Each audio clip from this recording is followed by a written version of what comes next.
వచ్చాడ్రా పెళ్లి కొడుకు.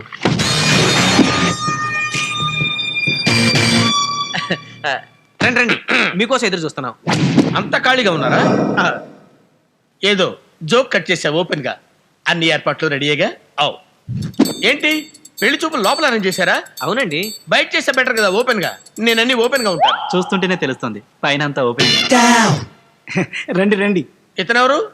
వెంకట్రావు గారు, పెళ్లి కూతురు తండ్రి. లోపలికి వెళ్ళి మాట్లాడుకుందాం రండి. నో నో నో నో, కార్యక్రమాలన్నీ బయటే. నేను ముందే చెప్పాను కదా ఓపెన్ గాని. కమాన్. నా పేరు సీతా వైకుంఠం. మధ్యలో స్టాపులు లేవా? నేను ఓపెన్ యూనివర్సిటీలో లెక్చరర్ గా పనిచేస్తున్నాను. ఏదైనా ఓపెన్ గా మాట్లాడటం నాకు అలవాటు. అంతెందుకు ఆదివారం అయినా బయటికి వెళ్ళను. మూసేసిన షాపులు చూడాల్సి వస్తుందని. ఇంత ఓపెన్ పాలసీ తట్టుకోలేకే మొదటి పెళ్ళం లేచిపోయి ఉంటది. Shut up. మొదటి పెళ్ళాం సంగతి అనవసరం. ఇప్పుడు అమ్మాయిని చూపించండి ఓపెన్ గా. ఓపెన్ గా పెళ్ళైనాక చూద్దావు గానీ ఇప్పుడైతే మామూలుగానే చూడు.